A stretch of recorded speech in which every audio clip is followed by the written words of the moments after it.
Good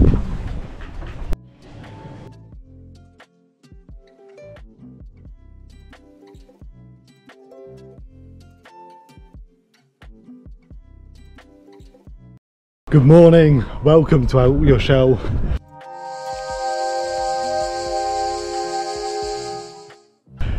We're in historic, wealthy Oxford.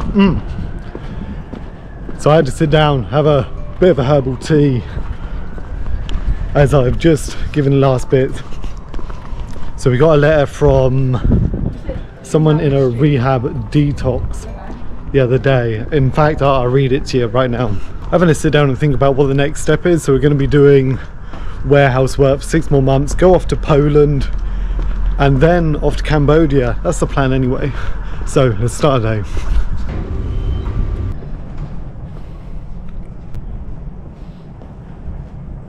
Not gonna lie, so overpriced, so fancy. Oh. Well, that is it.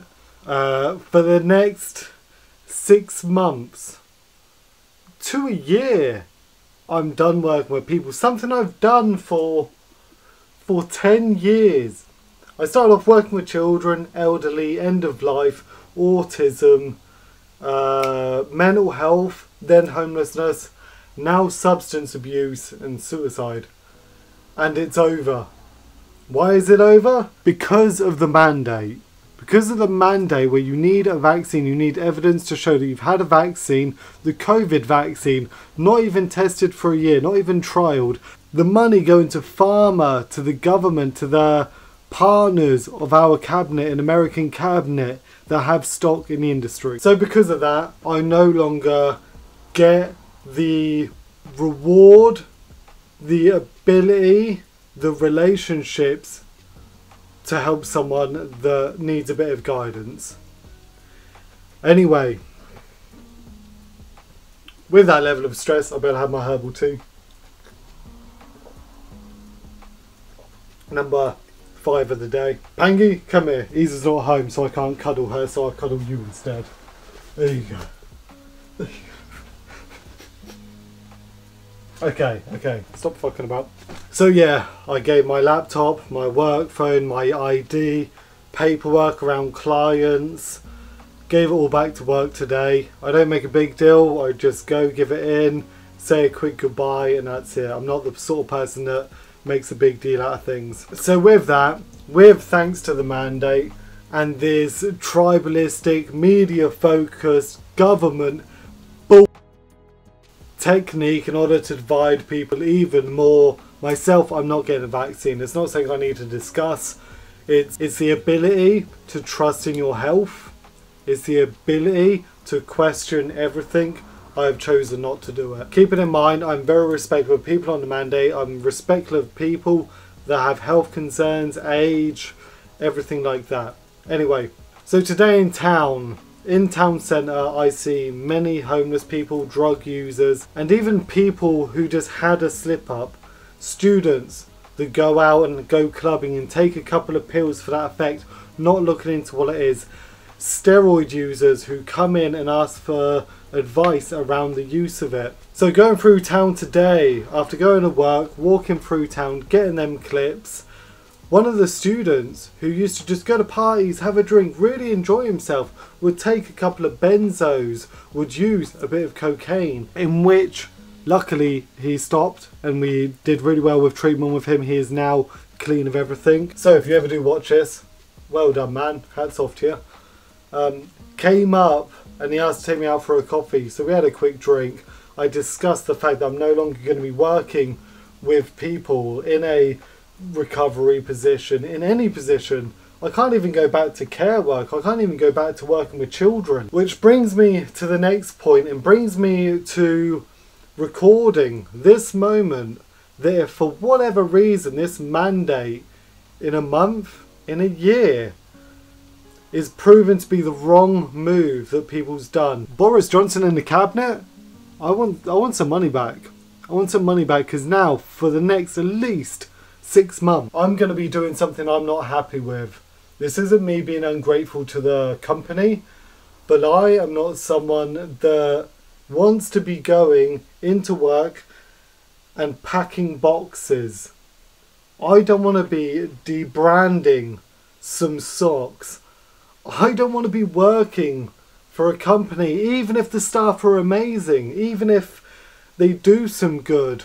I don't want to be working for a company that's simply built to make money. And that's what I'll be doing.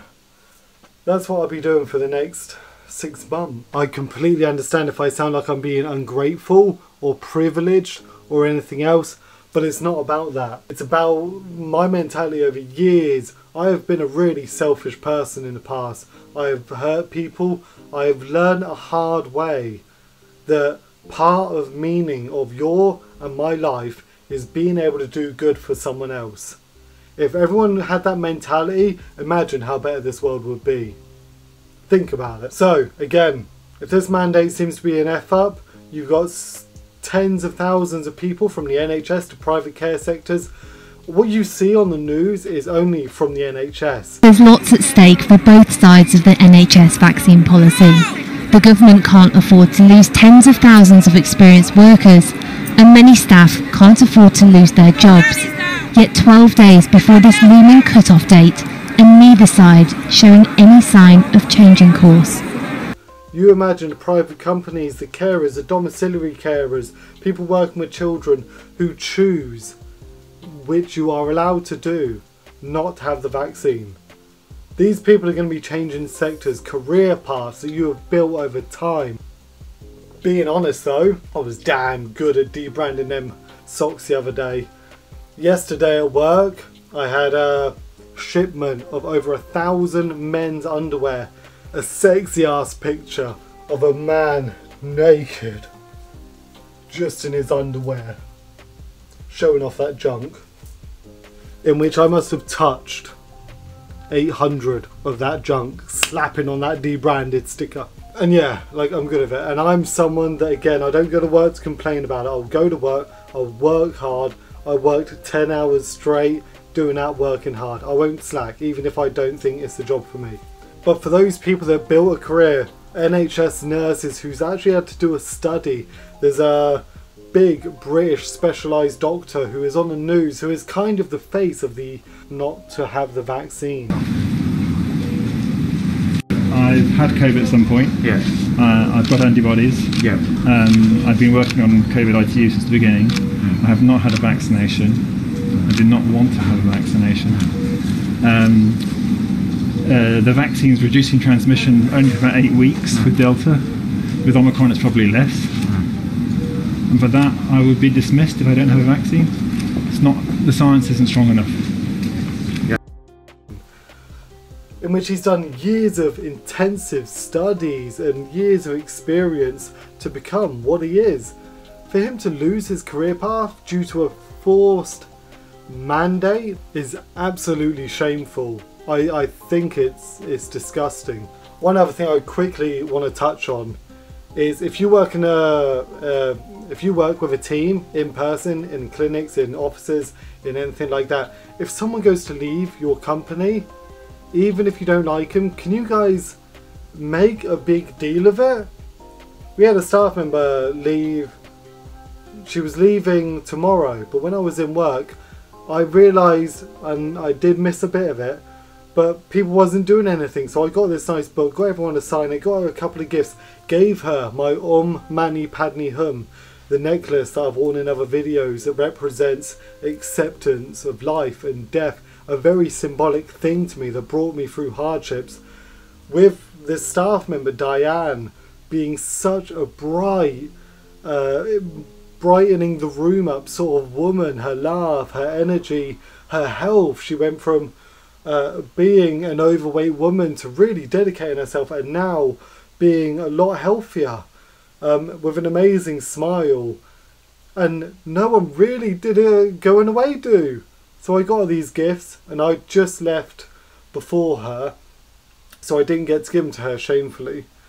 But yeah, it was really, really sad that there was nothing. So if you've got someone leaving work, give them something to go away with. Make sure you show that they're appreciated. It's so needed. There's nothing worse than working in a place that when you leave, it's like you didn't matter. Horrible. So shamefully, a letter from a psych ward that one of my clients has now ended up in. When she wrote me this letter, I can't find it at home. I'll ask Isa when she comes back. But all it was saying is that she's gone to rehab after a prison sentence of 3 months, been put on this psych ward under assessments and so on. And she wanted to thank me. She's now clean off drugs. She's now level-headed. For someone who suffers with a personality disorder, bipolar, has these switches, you know, she's really struggled. She's had so much abuse in the past. So she wrote me a letter. She hasn't contacted anyone else on the outside world. I worked closely with her. I saw her in a lot of pain. I saw her with a very poor mental health and always tried to drag her back up to feeling good. This letter was simply just putting it very quickly, and just to show you the reason, one of the reasons I do the job is because you can affect people. Another reason we're moving to Southeast Asia next year. So the letter simply stating, and I'll make another very quick video with it if I find it, saying that she is now clean. She appreciates all the stuff, the little moments we had together, and that it was rare during this corona time that I was giving her hugs. I was going up when she was tearing up or she was feeling low, she was sitting on the floor, she was fed up, she wanted to die. Go up, sat next to her and put my arm around her. Gave her a bit of compassion. Again, not following guidelines of COVID and stuff like that. Let's be brutally honest, suicide rates increased during COVID. I'm going to give someone a hug. I'm going to make sure they hug. And I guess that's it. That's my rant over. So I've now officially left that job. Something that I had pride in, I know I could do good in. The paperwork side of it was a bit BS, but I get it. And now for the next 6 months, I'll be working 5 days a week in a warehouse. No offense to the company, I appreciate it 100%. But like everyone, it's not what I do. And if you do work in a sector that is like that, I hope you enjoy it, and I'm not doing judgment there, just not me. So, myself, Panji, Isa, look forward to going out to Poland. I can't wait to go out, be able to show you guys and really enjoy it. Find some work out there, keep that saving for Southeast Asia, and then get that 12-hour flight out there. I know I repeat it a lot. If you want to follow, please do. Subscribe, like, it's going to be appreciated. Had this channel since Christmas. Damn. And it's been a lot of learning. The editing, everything. It's been interesting. But we get into it. We get better at it. Follow, guys. Panji, anything to say? Quick outro? Cool. Take care, guys. Come out your shell. Go do something different today. And please, love yourself.